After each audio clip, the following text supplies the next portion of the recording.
Hello guys and welcome to a brand new video. Today I'm here with Rurouni Kenshin, episode number 23 and 24 reaction. Two episode reactions today, the final two episodes that are left in this series. I'm going to be reacting to both of the videos in the same reaction. So, the first 23, then 24. I'm going to react to 23 and then 24 immediately. And then after completing my reaction to both the episodes, I'm going to discuss about both of them.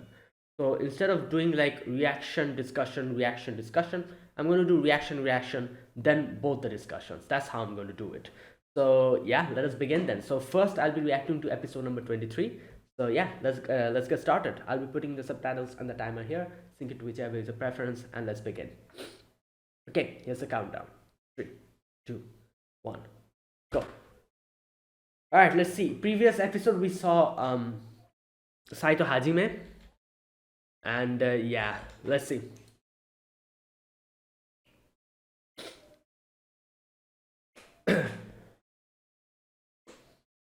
Oh god, here we go. He's here. Oh my god.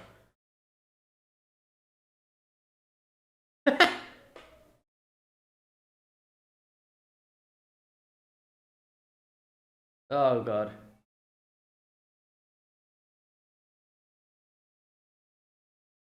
Oh boy.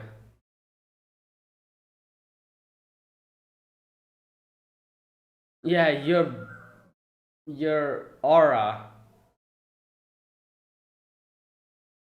Oh god.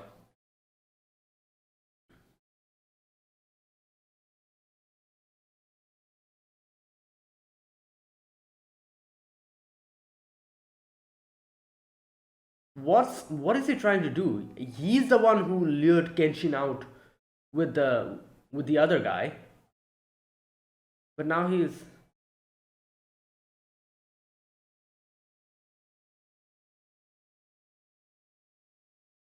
like, what's he planning? Why? Okay, you know what? Let's see.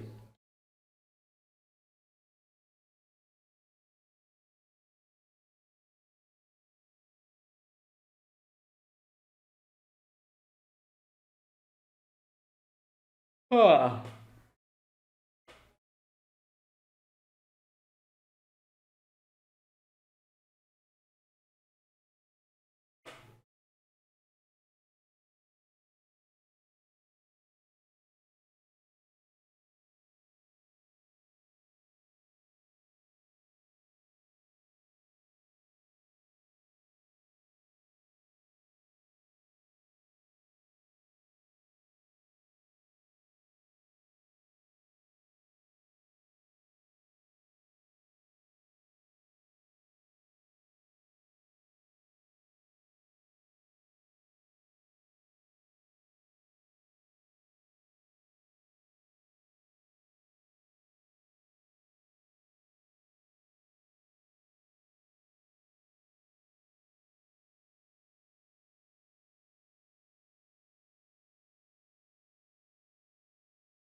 Hmm.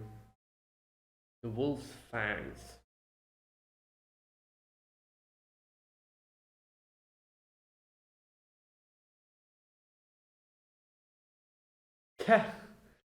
Oh god.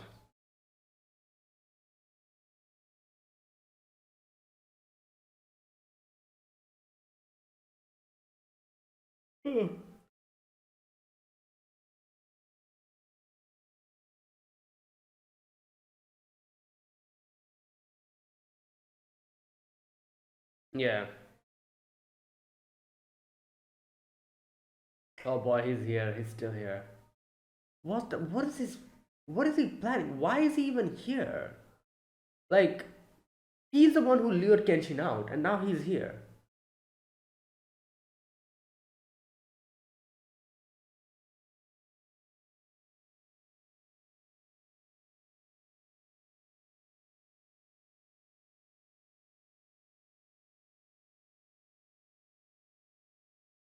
And this dude. Okay, here we go. Oh damn. Like, yeah, I don't think that's happening. He's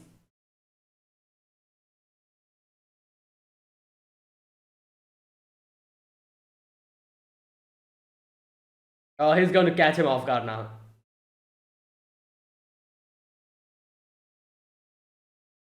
Yeah. There you go.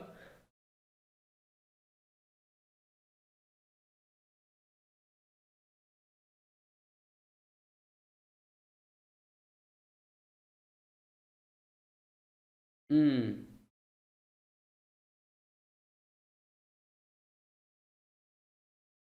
Yeah, and he caught you off guard. You leaked everything to him.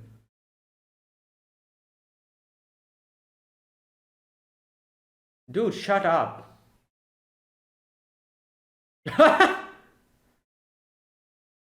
Yep. Oh, you're gone. Yep, a concussion. There you go. Obviously, he's not going to kill him.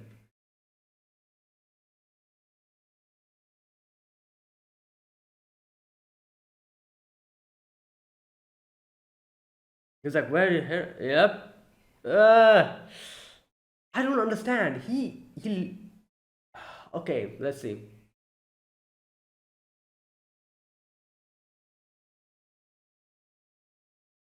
Yep.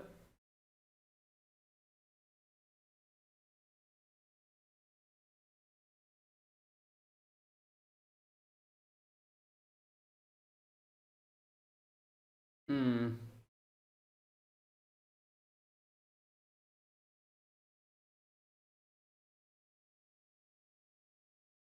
Yep. He's from the Shinsengumi.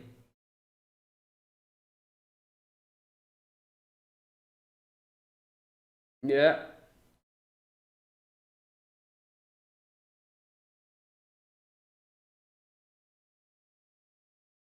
Yeah, and he's the same person who attacked Sanosuke.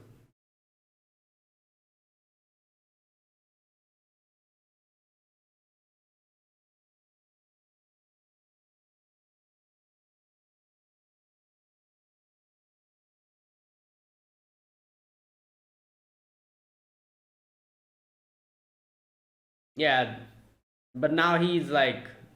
But I guess he. Yeah, that's true.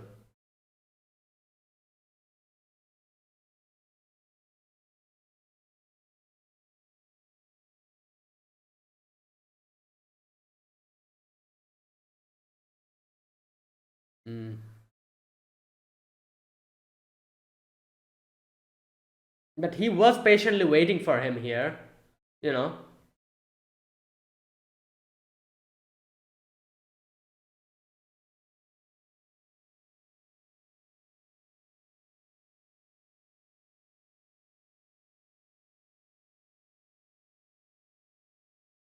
What? Oh damn! He's like, yeah, he's even worse than that.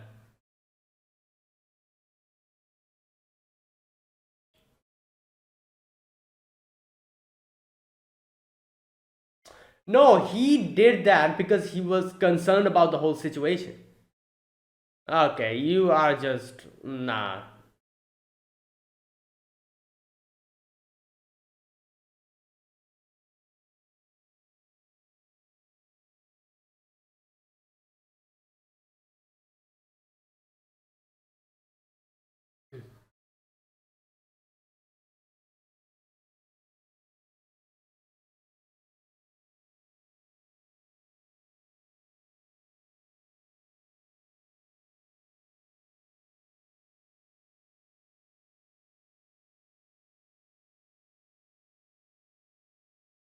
Yep, he's gonna fight him, obviously.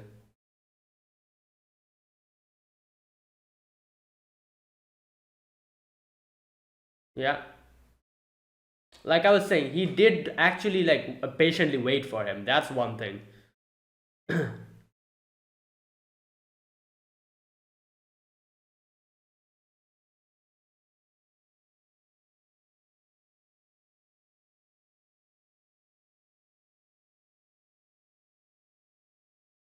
Mm.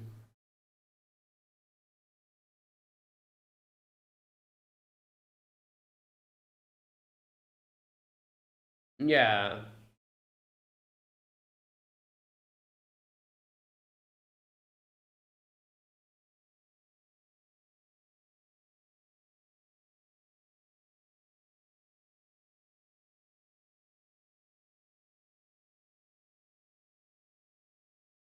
But that's not like an argument, like, oh, anything can happen in the future. Yeah, like, obviously, but.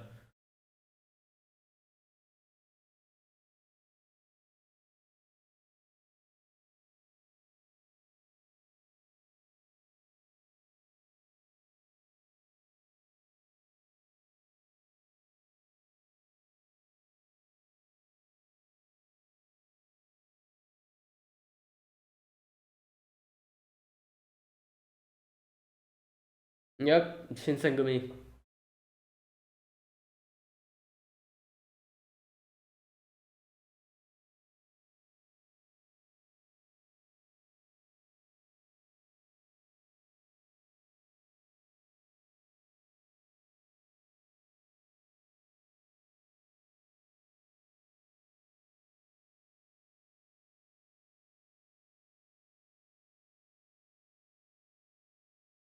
Well, he's gonna fight, yeah.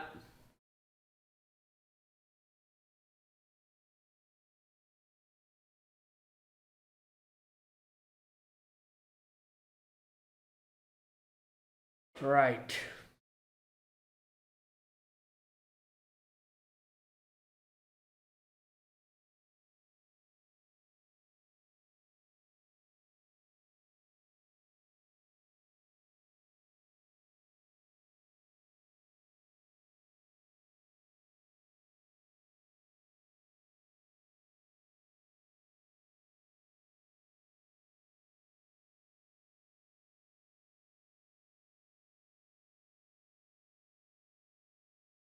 Yeah, he has to deal with him now. Otherwise, it'll be a problem in the future. Ah.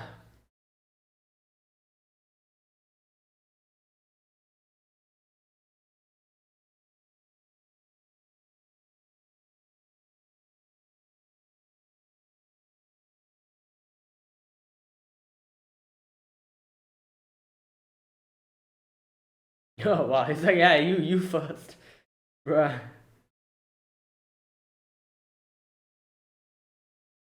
Okay. Oh, bro, you're breaking the whole. Couldn't you just do this somewhere else? You're breaking the dojo.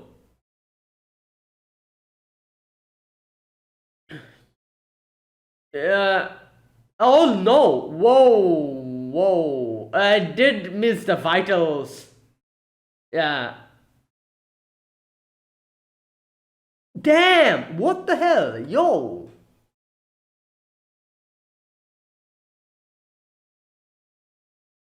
Ugh. Oh, really?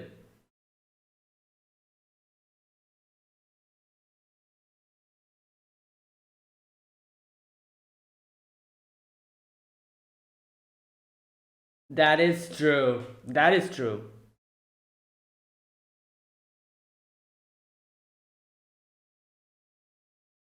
Yeah, and Sanosuke survived because his sword broke.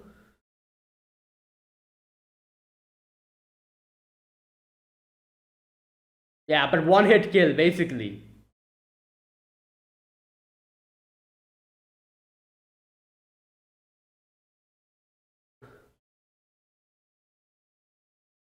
Oh god. Yeah.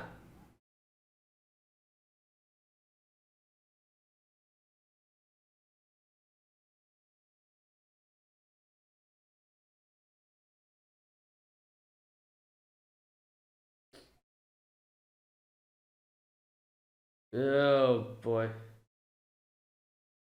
Yeah, he's reverting back.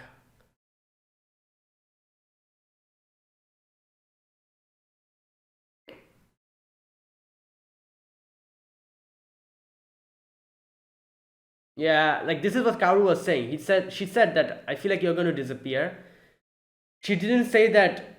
She meant that both ways, like mentally as well. Like his personality is reverting back.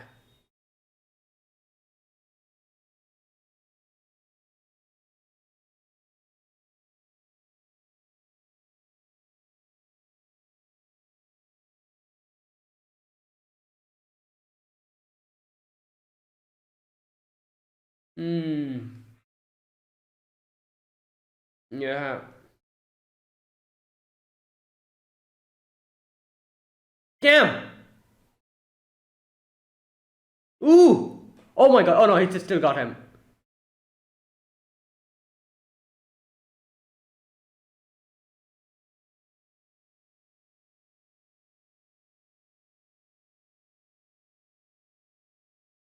Yeah.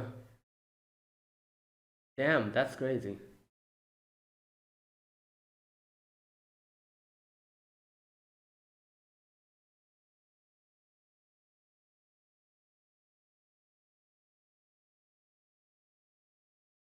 Feelings from demon showing up more prominently. Damn.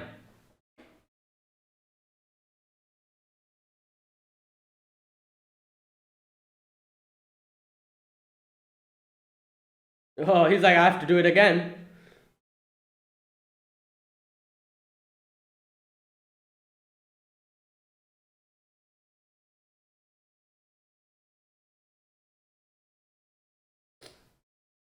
Hmm. All right, here we go again. Oh, he dodged the first one. Yeah. No, I don't think he forgot that. What the? He just dodged that. Oh my god, yo, bro, brain damage. If that was an actual sword, over. Yeah.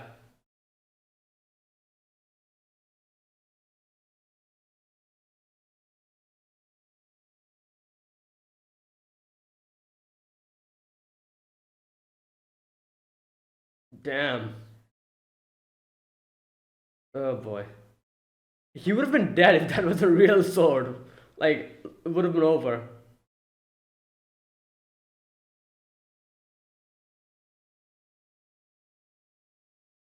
Yeah.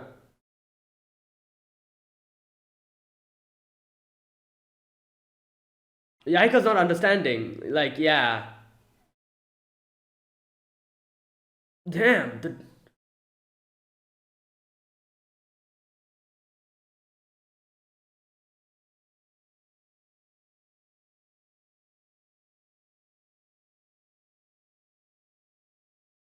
Oh boy. Oh, bruh. Wait, his sword is gone.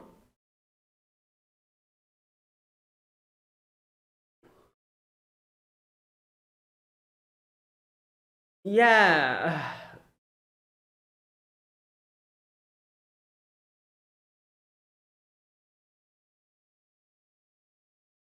The Sanskrit's up. Hmm.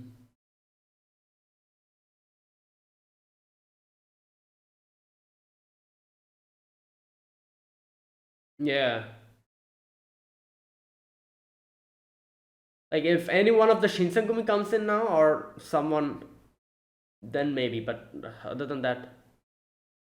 Oh, you know what? That guy. What's his name? You know, the police chief. This guy. Yeah, he might be able to stop it because he was there at that point. It's him, isn't it? Yeah.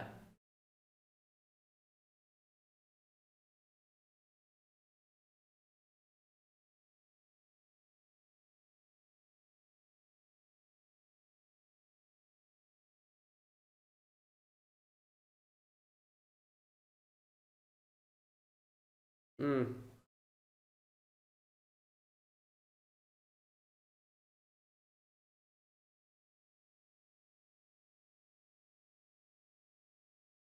Oh, whoa! Wait, what?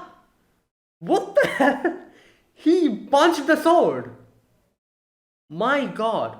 What? Yo! Hey, this is like actual battle, actual brawl. This is not a battle or a duel. It's like using every single thing.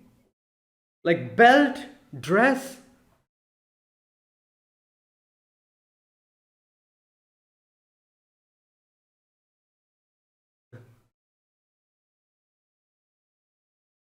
Oh! Yeah! That is crazy! Yo! But. Oh my god.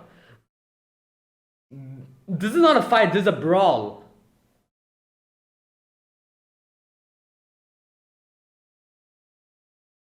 Okay, that is crazy.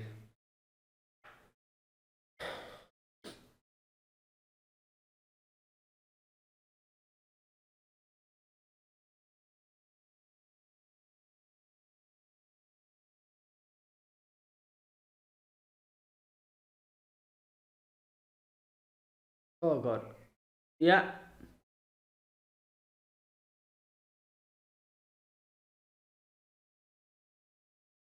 There he is.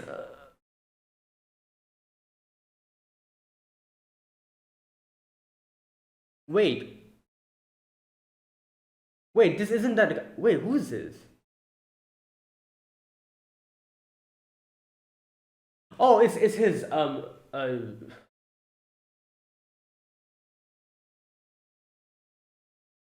wait a minute. This is not the wait, no, this is someone else. Who is this?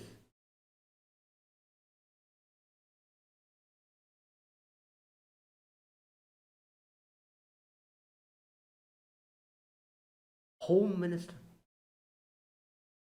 Okay, this is someone completely different. I thought this was the police chief, that guy. Okay, never mind.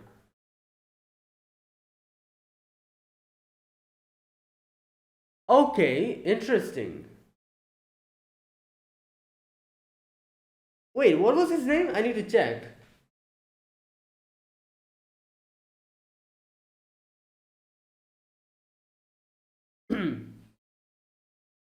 Right, I actually thought that was that guy, the guy we saw in first or the second episode. I don't remember his name. The one who came to like invite Kenshin to, like, he was also someone who fought in the Meiji Restoration. So I thought, oh, maybe he is. No, this is someone else. Okay, and he was the one behind, like, who told, and he's saying like I sent you here to test Kenshin out or something like that. He said. So okay,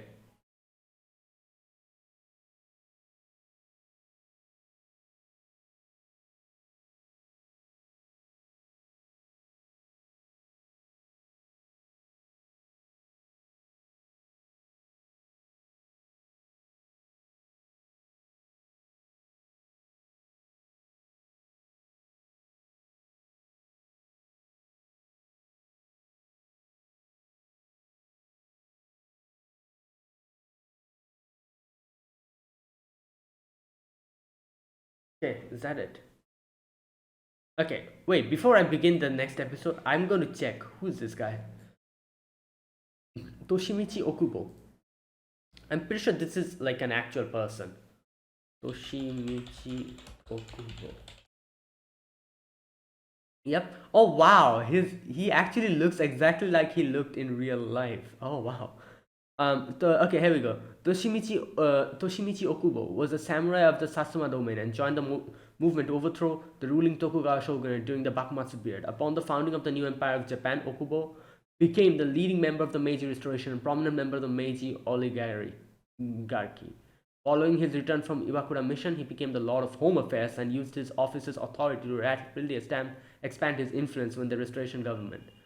Shortly after, he had a family established himself as the country's de facto dictator. In this capacity, he enacted numerous structural reforms, pacified disputes within Meiji regime at the Osaka Conference, and suppressed several rebellions. As a result of autocratic style of government, Okubo became focus of deep animosity within Japan and was ultimately assassinated by a member of the Saigo Takamori rebel army. Wow. Okay. Interesting. Right. Okay, that was episode 23. Now I'm going to immediately react to episode 24 and then I'm going to discuss about both the episodes at the same time. Alright, so let's get started with the final episode of Rurouni Kenshin. This season at least, the final episode of this season. So yeah, I'll be putting the subtitles and the timer here. Sync it to whichever is your preference and let's begin. Okay, here's the countdown. 3, 2, 1, go. Oh boy, God, here we go.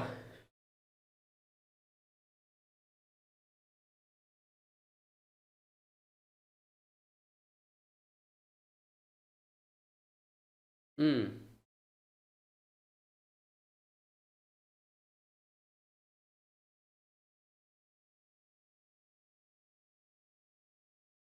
Sure. Well.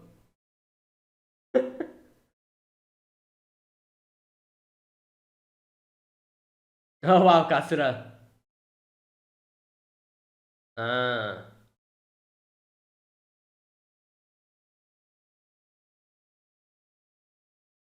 Mm.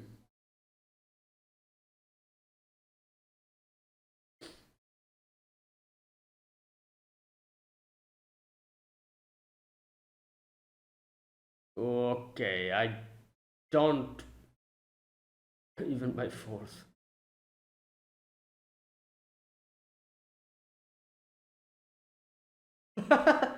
He's like, oh, need to run,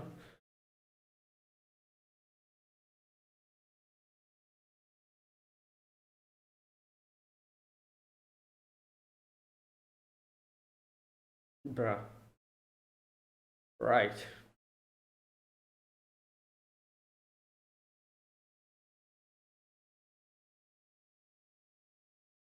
Damn.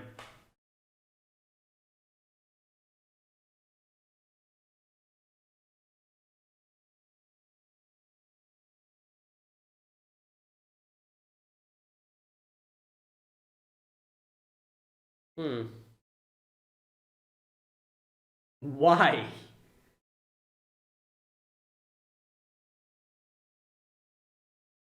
Yeah.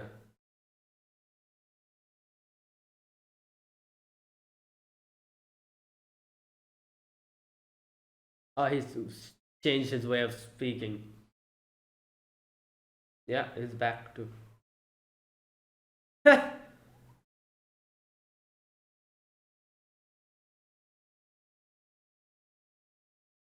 Yeah. I wonder why he needs his help. Okay. Hmm. Oh, it's because of. Oh, I just realized why they want his help. You know that whole thing we saw. The Shishi. What was the name? The Shishi. I forgot the name. You know that whole thing. Like some. I think he needs his help because of that.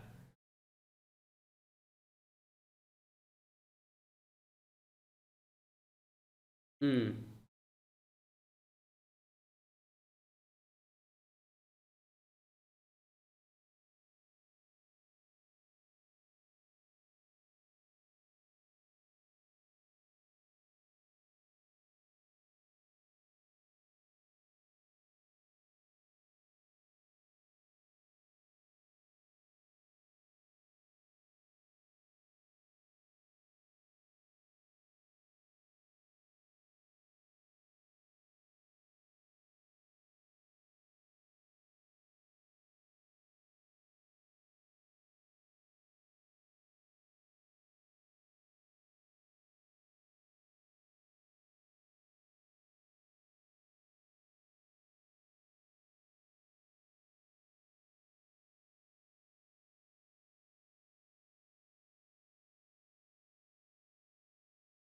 Huh.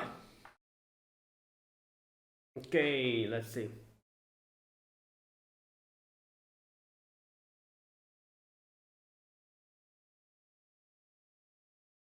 Hmm.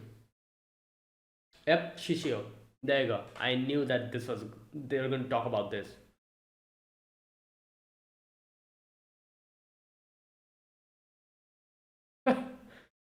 Okay. The rule of the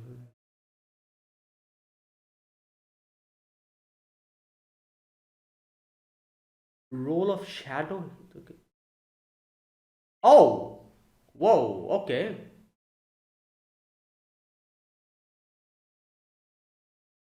I see. Interesting.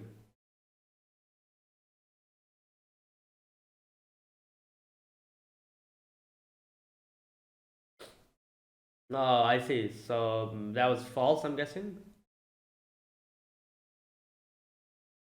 Yeah. Existence was eradicated. Hmm. Oh wow.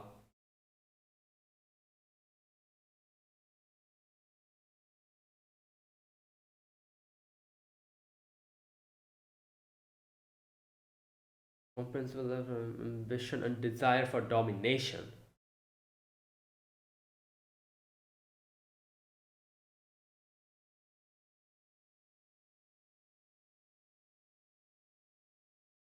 Oh wow. I see.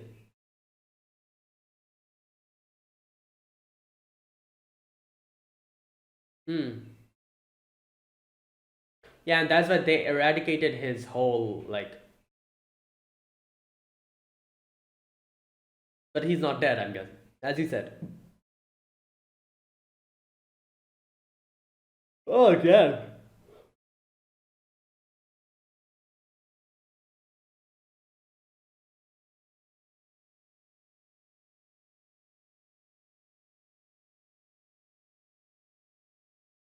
Oh.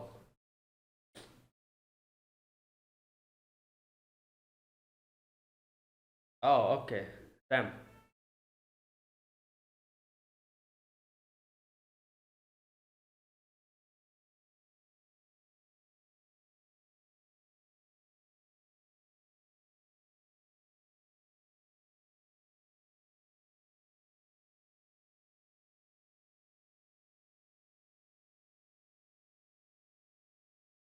Hmm.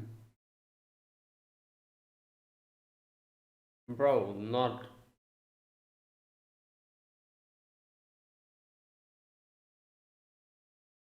Oh wow. You're just blackmailing us, yeah.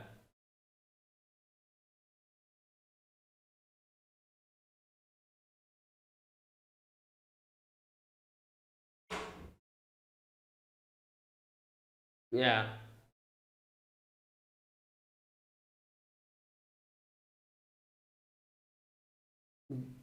Bro, why are you yammering so much? You need our help. Why are you.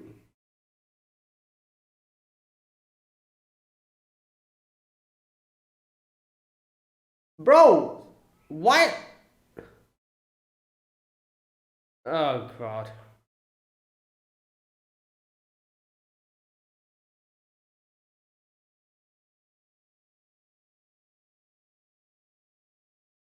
Yeah, that is true. That is true.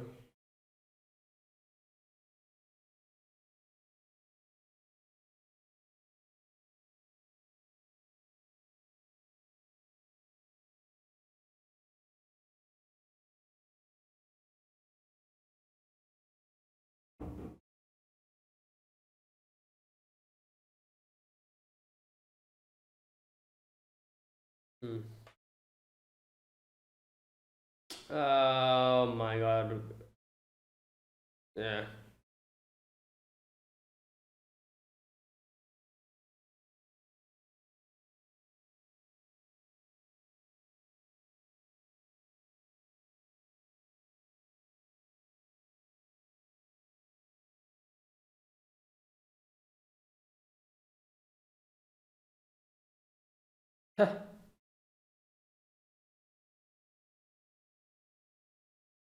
Damn, that is true.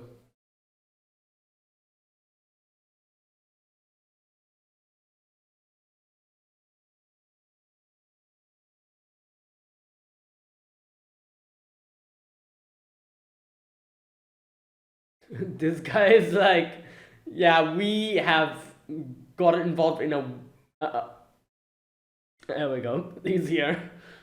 Bro, okay.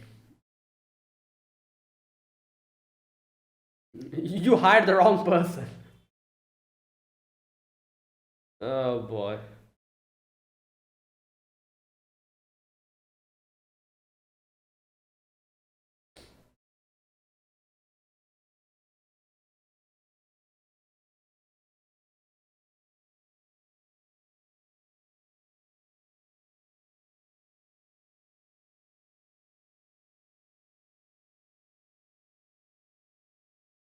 Hmm. Hello? Were you listening to him? Are you dumb? Were you not listening to what he was saying?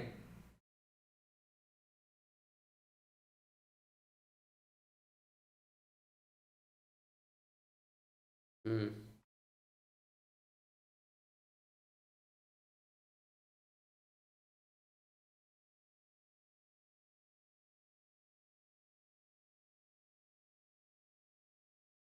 Hmm.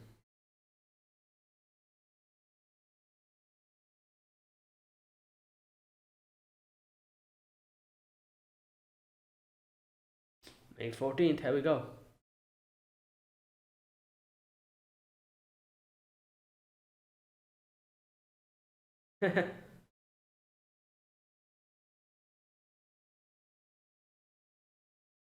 Yeah.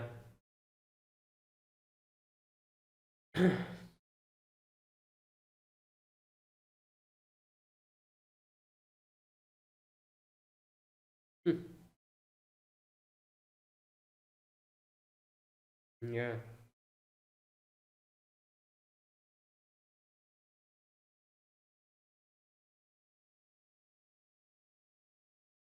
Yeah, that is true.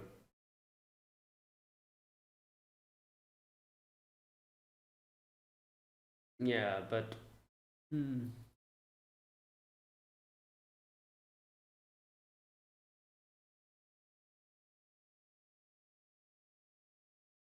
Yeah.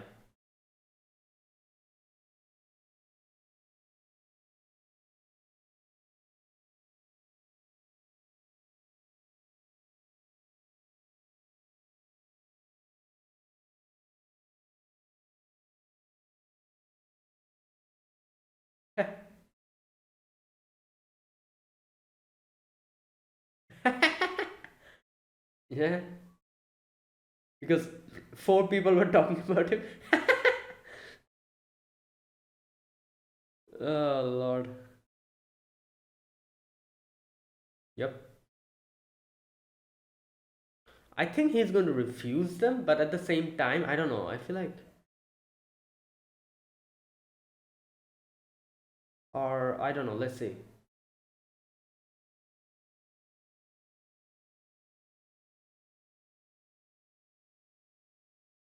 Oh.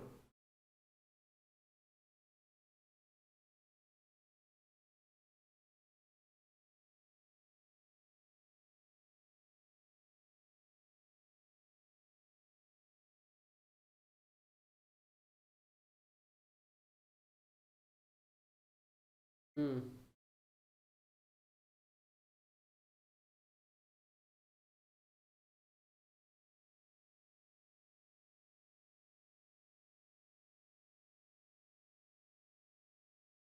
Oh, boy.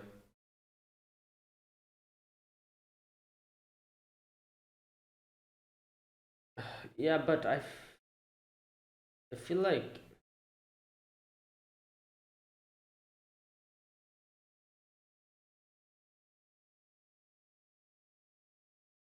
Right.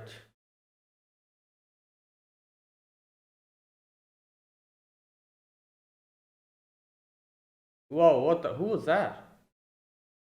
Oh my god, what?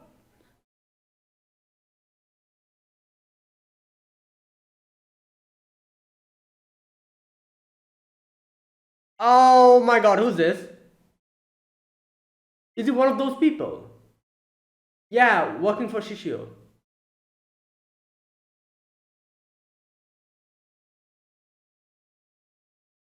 Wait, doesn't have any bodyguard?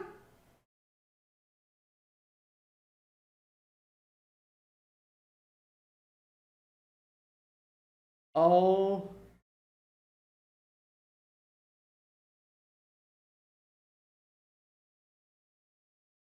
what the hell?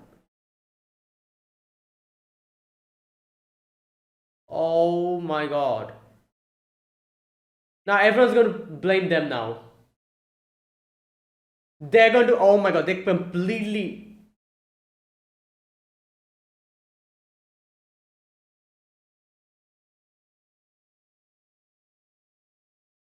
Damn.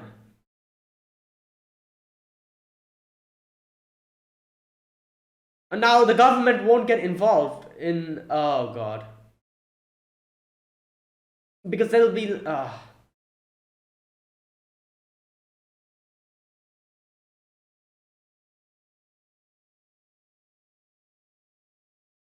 Ishikawa summarizes the score. Yeah, that's what I was saying, Nick. Nobody's going to, like, oh my god.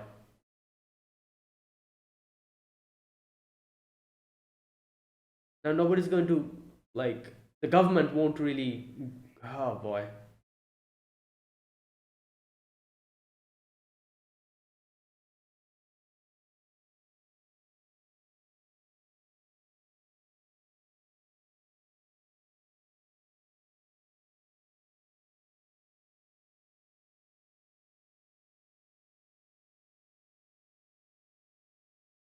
Yeah, man. Yeah.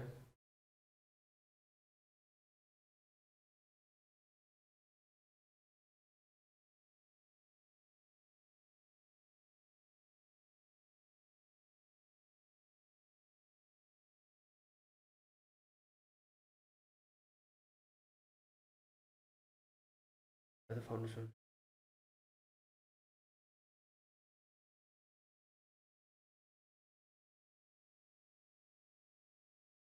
Hmm.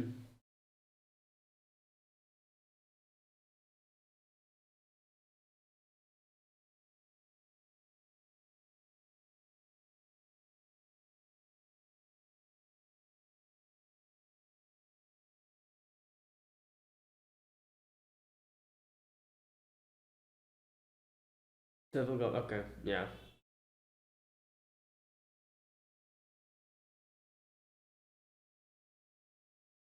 That was his plan. Okay.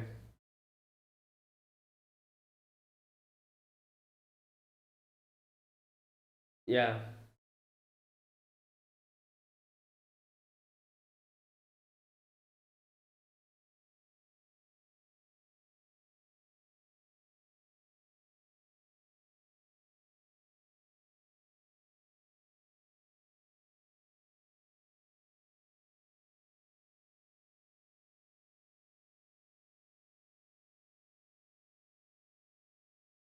Yeah.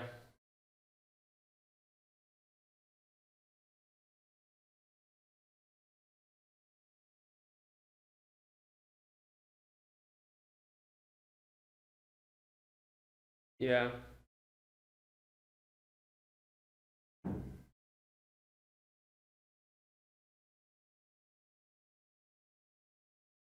Hmm.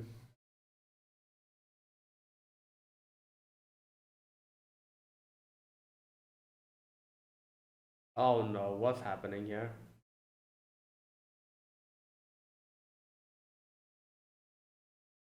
Great. Something's. Oh, there he is.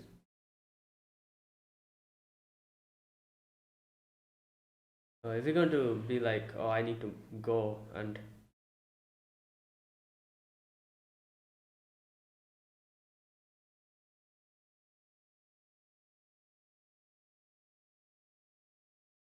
Hmm.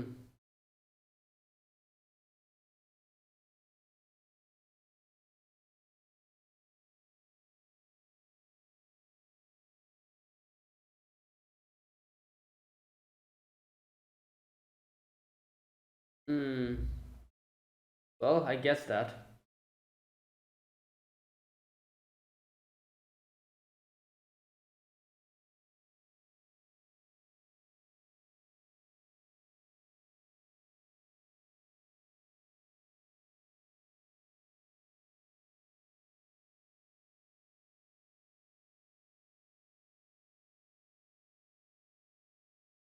Yeah, he has a lot of responsibility.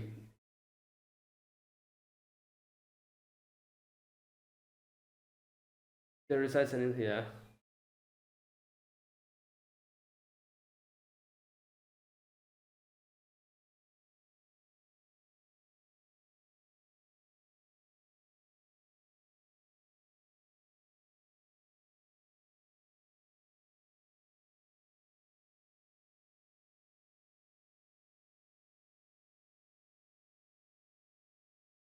Mm.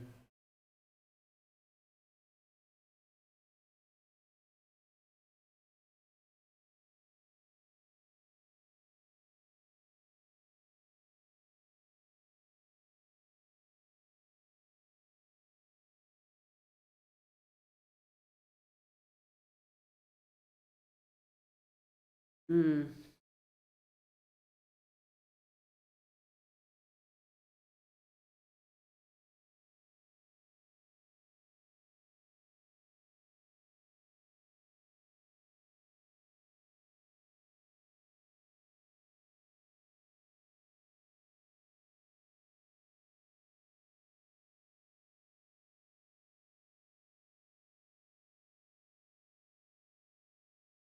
Yeah, everyone will just target them.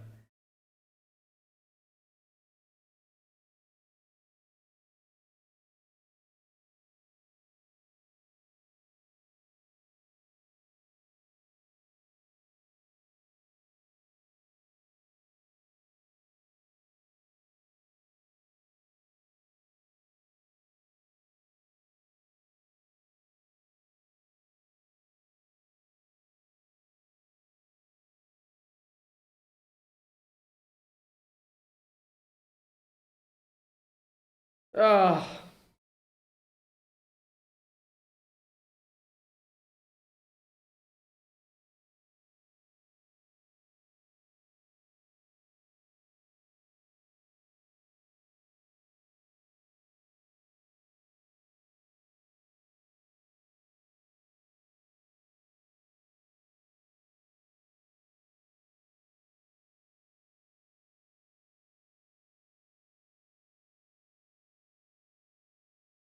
okay.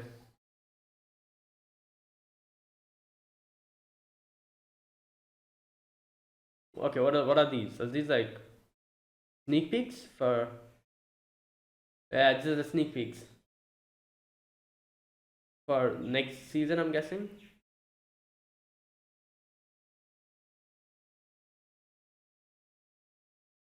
Damn, that's his voice. Oh, that's him. Okay, all right. That was this episode. Wait, first of all, I need to check something. Has there been any announcements? Let me check. There has been any announcements for the next season? Oh yeah, there you go. Meiji Kenkaku Romantan Kyoto Doran 2024. The which month it hasn't been revealed, but 2024. Um, okay, so yeah, there you go. That was these two, the final two episodes. Now I'm going to talk about both the episodes. First of all, the first episode was the whole Saito Hajime and Kenshin, that whole battle, and we get to know who was the one who sent Saito to to kind of test Kenshin. It was this guy Okubo. Wait, yeah, Toshimichi Okubo, and he wanted Kenshin's help because of the whole Shishio situation. And that's why he told Saito to see if Kenshin still has, the Hitokiri Battosai within him. And obviously, like Saito went a bit too far with the whole thing, and that's why all these things happened. But like that was the main goal. And here in this episode, we get to see where Kenshin like reverts back to Battosai, but he is not able to come back unless and until Okubo comes in and stops them. And yeah, so this is like this happened. Okay, so this episode, I have to say, episode 23, the battle was really good. I really enjoyed it. Like it wasn't really like a duel or like a swordsmanship battle. It was actually a fight, like a brawl. Like in a brawl you use whatever and everything that is like that you have within your arm's reach. Like that's literally what happened. At first Genshin used his bare hands to parry the sword. What's his name? Saito, he used his belt to attack him, and then he took out his jacket and wrapped it around Kenshin. So that is what a brawl is.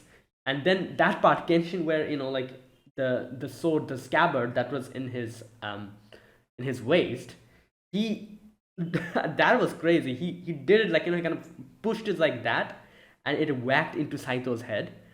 All these things, it was crazy. Like this is a brawl. That wasn't a fight, and this is how obviously, like in an actual battle, this is how people fights. Like like you use literally everything that is beside you that you can use.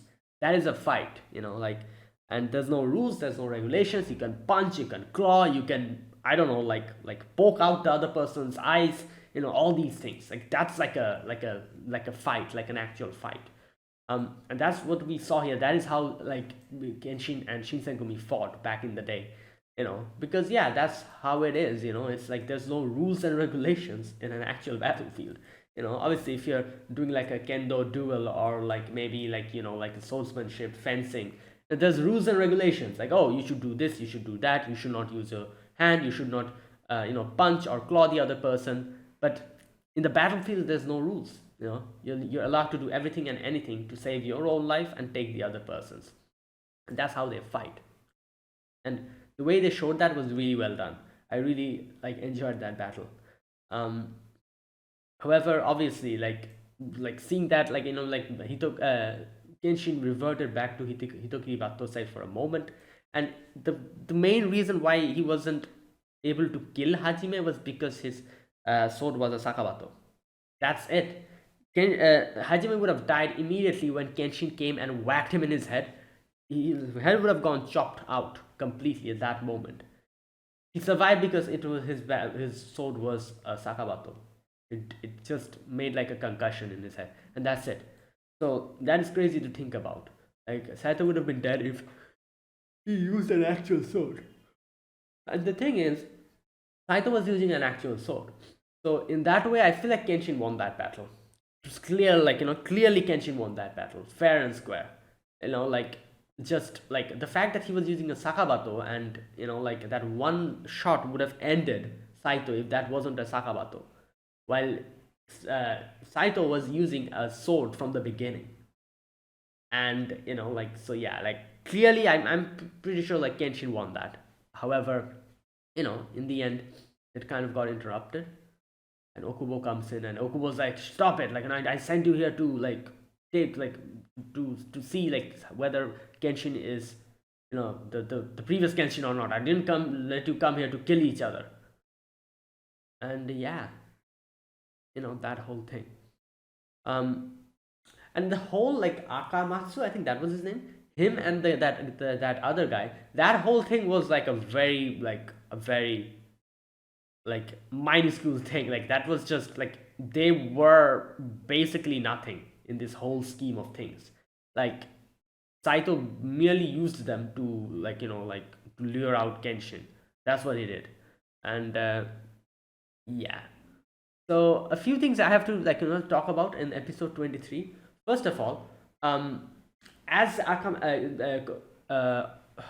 Hajime says that he brings out a few interesting points. First of all, he says that you say that you are going to protect anyone who is in front of you, and you have stopped being a Hitokiri Battosai. You're just a swordsman, and you just try to protect people who's close to you. But the fact, up until now, there have been so many like situations where you weren't able to do anything. Like Kaoru got kidnapped, like so many other things happened, and Megumi, like like that whole Megumi situation as well. So you're not really protecting anyone like that. Like they were like like they got into trouble.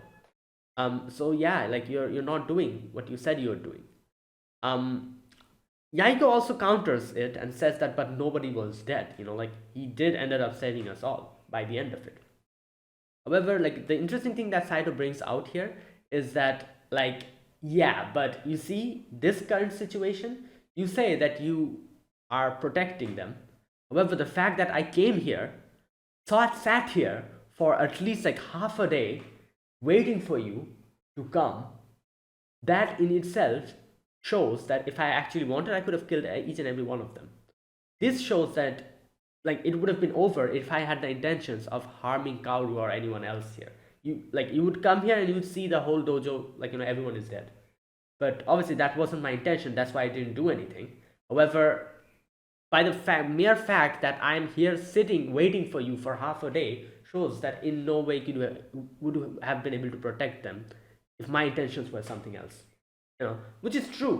I was just literally saying that like Kenshin is like the fact that he was calmly and patiently waiting for Kenshin in itself shows that like there's something else going on. His goal isn't really to harm them or harm Kenshin.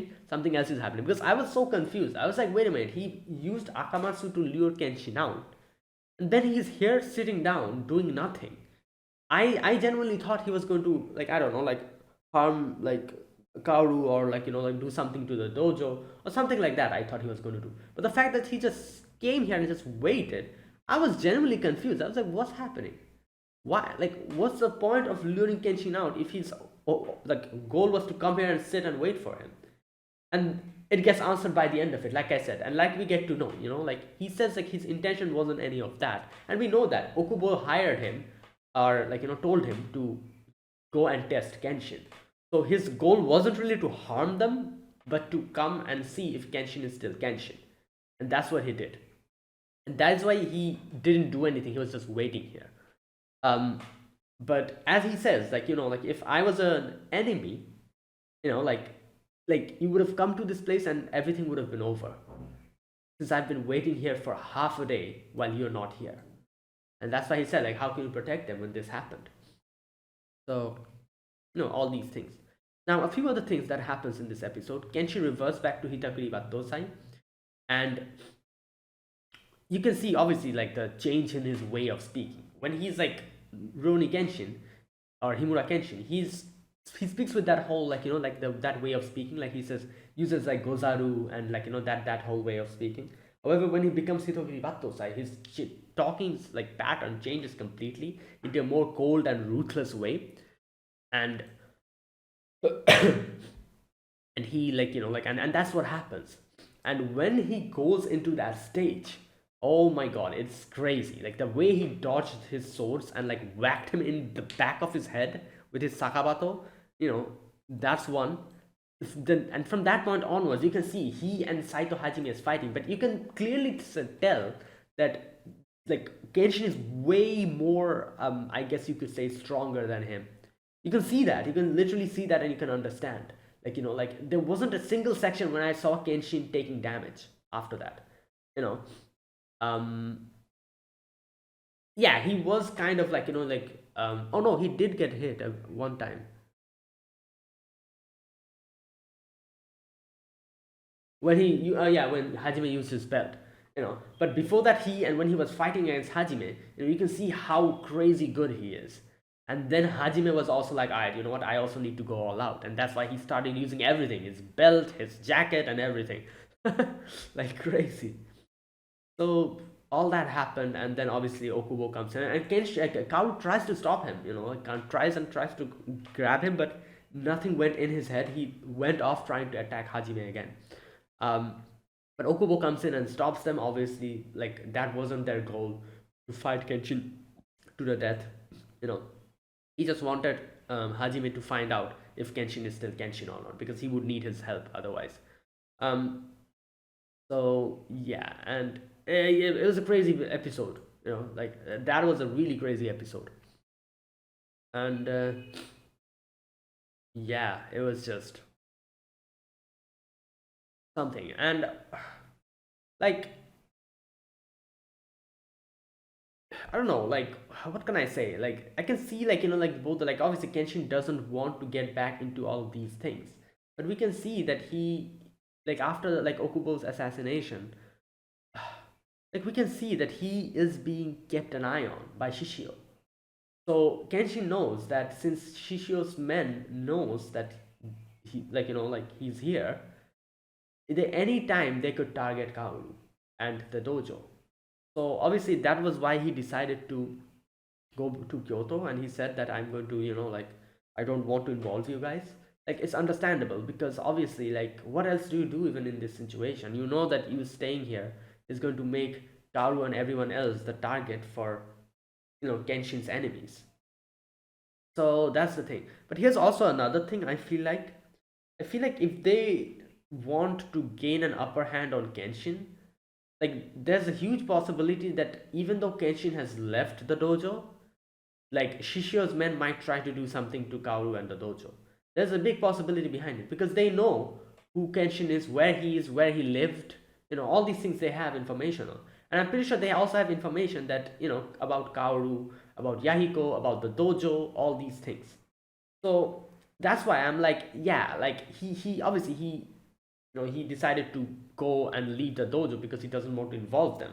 But if they want to, if Shishio and his men want to, they can easily involve Kaoru in this whole situation. So it doesn't matter if Kenshin is not living here and Kenshin has left. It doesn't matter. If they want, they can do anything. So I feel like at the end of the day, it just like it doesn't matter. Even if Kenshin is not here, and even if Kenshin has left the dojo, it doesn't matter. If someone wanted to take Kaoru and them hostage, they would do it.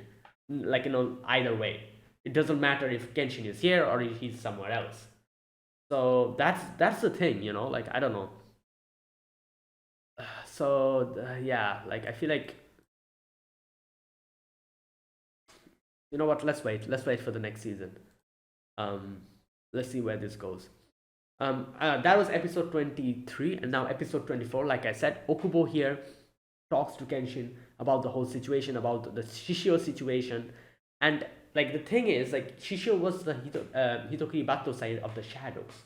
Like his whole he was, so basically he was like his um he was his successor. Yeah. Kenshin's successor basically. And they say that to there we go. Some of the assassinations Shishio committed would overturn the Meiji government from its foundation. There you go. If he were to rig in the new era with Shishio still alive, he would take advantage of such weaknesses and become arrogant. We might even end up with the entirety of Shishio being Japan being a plaything of Shishio. And that's why you killed him in the chaos of the Boshin War. Here we go. This whole thing. So basically, they used him up until when they needed him, and then when they are going to make a new peaceful Japan, they're like, oh, we cannot let this guy survive because he has a lot of inside information, a lot of blackmail material for us. So yeah, let's just kill him. That's like, I understand the whole situation, but it is so wrong the way this whole thing. But that's basically politics, I guess. Like what can I even say? This is so wrong in so many departments. First of all, they made him do their dirty jobs, and now when they're like, oh, we are going to come into peace, like we cannot let someone like him survive who has so much blackmail material on us. Let's just kill him. That is so wrong in so many ways, basically. Like, it's just crazy. Like, imagine that. My God. And yeah, like I said, it's just basic politics. Like, you know what's crazy about this scenario? They're making the whole situation in such a way that they're kind of painting this whole situation in such a way that we're like, oh, we need to stop Shishio. But if you think about it, one of the biggest reasons behind this whole situation were they themselves. They brought this on them, you know, like be it Okubo or the government officials. Yeah, Okubo might be a person who deep down in his heart who wants the best for everyone. Like as they said, he's the only one of the only ones who is still left from the like the ones who want to really reform Japan. He's like the one of the only people who's still alive who wants to really change Japan. All that is, I understand, well and good, but if you think about the situation from Shishio's standpoint, it's so messed up. Like, they basically used him up until when he had a use, and then when it's like time for like peaceful Japan, they're like, oh, let's just kill him. But I guess, like I cannot really blame everything on the government as well, because I'm guessing they decided to kill him because he must have been also a type of person who would actually try to blackmail them. if he had the opportunity. So I feel like both of them like had their own like here's the thing. Just think about Kenshin. Kenshin was also like him. How is Kenshin able to still survive in a peaceful like Japan? Why is the government not trying to hunt him down? Because I'm guessing the government probably knows that he has no intention of misusing the information or do anything like that. The government probably knows like, oh yeah, Rurouni Kenshin, sorry, Himura Kenshin, yeah, he was a Hitokuri Battosai. He did a lot of jobs in behalf of us, and then he retired, and like he has a lot of information about like a lot of dirty jobs and a lot of dirty deeds of the government. He has them. However, he is probably a type of person who wouldn't really try to blackmail us with it or try to leak that or do anything to bring the people's like to make the like to spread this among the normal people. He wouldn't do any of that. So yeah, we should keep an eye on him, but let's just leave him alone. If you remember, like all the government officials are actually keeping an eye on Kenshin. They know where he is, and just in case he tries to do something, they'll probably get him. But they're leaving him alone for now because they have the basic trust in Kenshin that they're like, yeah, even though he knows everything, he probably won't try to do anything with this. He just wants to live in peace. Let's just leave him be and keep an eye on him. Just that.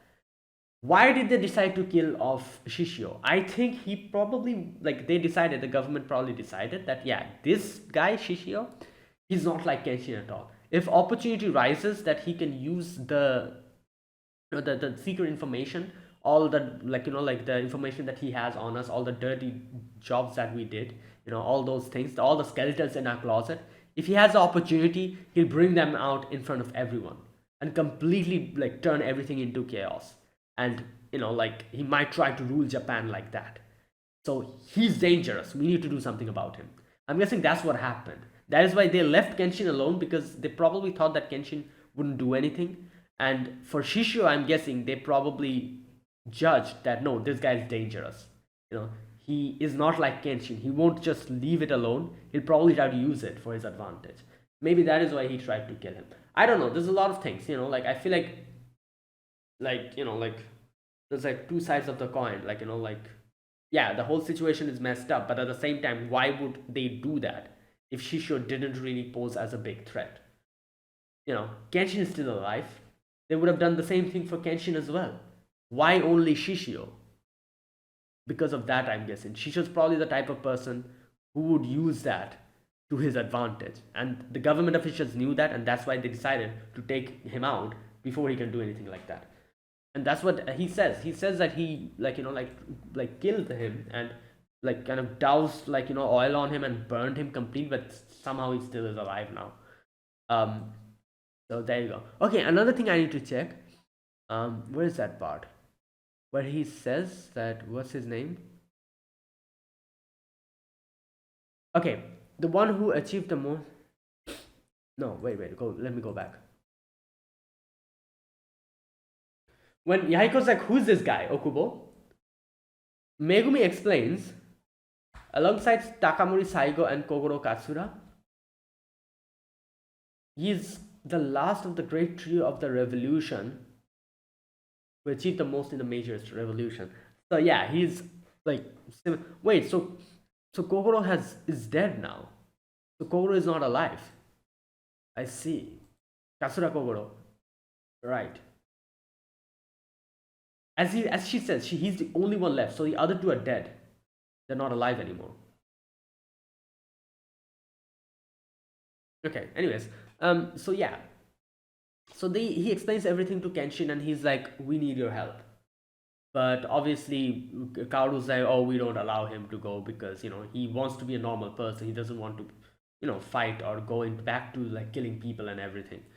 And like they also bring out a few things. Like Yahiko even says that, like, bro, you guys just used Kenshin to clean up your mess up until now, and now you're back again trying to do the same thing. You're trying to like make him clean up your own problems. So yeah, and in the end, Okubo's like, okay, fine, just think about it. On the May of 14th, I'll ask you your answer. And yeah.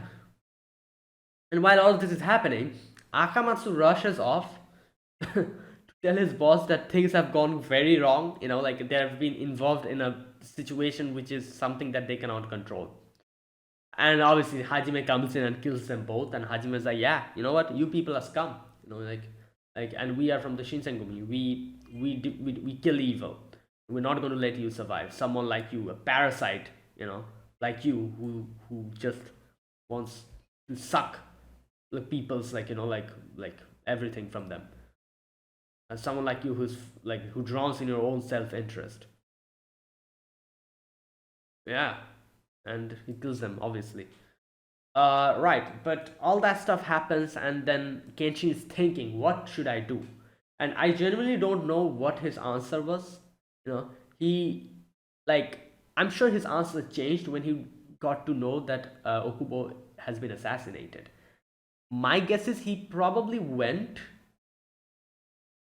like, I don't know. Like, my guess is he probably would have refused. Like, that's what I think. Like, he probably would have refused Okubo. That's why he like went to meet him directly to refuse it. But then he gets assassinated, and then I'm guessing Kenshin changes his mind when like Shishio's men comes and warns him. He realizes like, oh no, like he knows where I am, and if that's what the case, Kaoru, Yahiko, Sanosuke, they might get Megumi, they might get involved in my troubles. I don't want that to happen. So he decided to change his answer after that. And also the fact, like he says it later on, that like the part of me, the Hitokiri Battosa is still there. I wasn't able to like revert back again, even though I heard your voice. It didn't register in my head. Right, anyways, so yeah, he goes to try to give an answer to Okubo. However, Okubo gets assassinated midway. And here's the thing, why did he not have a single bodyguard? What is this? Why? I'm so confused. Like, yeah, obviously, if it was one of the, like, maybe if he had bodyguards, I doubt they would have been able to help him. This guy was very strong. But still, like, like at least one or two bodyguards? What the hell? Like, he's just roaming around in the middle of the city with no bodyguards. Like, what? That, and also another thing. I feel like that if Saito was with him, he probably would have survived that, maybe. I'm not really sure. Yeah, you know what? There's a high possibility he could have survived that if Saito was with him. Like, that guy who comes in, he was too strong for, like, normal riffraff. He's like, he's going to be a problem, I feel like. And, yeah. Okay. And he looks very young as well, the guy who comes in and he's like, oh, I'm from Shishio, I'm one of Shishio's men. Yeah, and he just attacks him and kills him, Okubo, then and there. And so here's the thing. You see these guys who comes afterwards and who are like, oh, stop it, like, we are here to take Okubo's life. And they come and attack him. No, open the door, and he sees that he's already dead, and they're like, wait, what?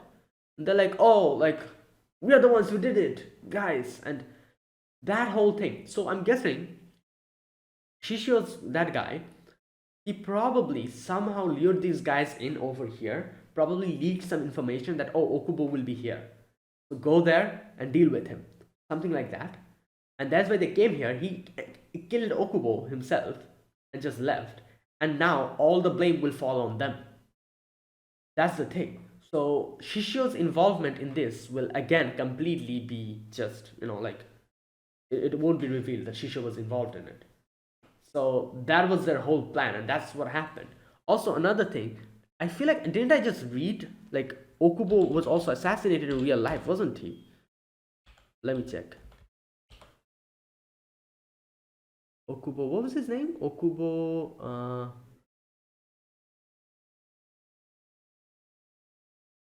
wait, what was his name? Okubo, here we go, Okubo Toshimichi. Didn't I just read that he was in real life as well? He was assassinated? Wait a minute. Here we go. Okubo became the focus of great animosity within Japan and was ultimately assassinated in 1878 by a former member of Saigo Takamori's rebel army. So the same thing happens here as well. He gets assassinated. However, here obviously like it was like Shishio's men. But yeah, and then like I said, like everyone is like blaming like those guys, the Ishikawa samurais. However, yeah, nobody knows that Shishio's involved in this. Kenshin sees this, and then that dude comes in and warns him. So yeah, from here onwards, like Kenshin is like, it might be a problem to leave, go back to the dojo because they might get targeted. And yeah, now they're like, what should we do? You know, Hajime is like the final person who could have tried to do something in this situation. He's dead. So now the whole like all the government officials are rotten now. So yeah. In the flashback where Okubo was talking to this guy, he gives a little brief information about his future plan. Okay, he says to solidify the foundation of a nation, you need 30 years worth of time. Um, the 10 years until now have been the first phase, the time for establishment. The next 10 years will be time for development. We will tidy up internal affairs and enrich this nation. These are the most important times. So, Unworthy, I would like you to carry out these middle 10 years at any cost. I will leave the third and the final years of building and maintaining to the younger generation, and at the same time set up a congress to shift our government into a civil government. Japan will then be reborn as a nation state, and the revolution will reach true completion.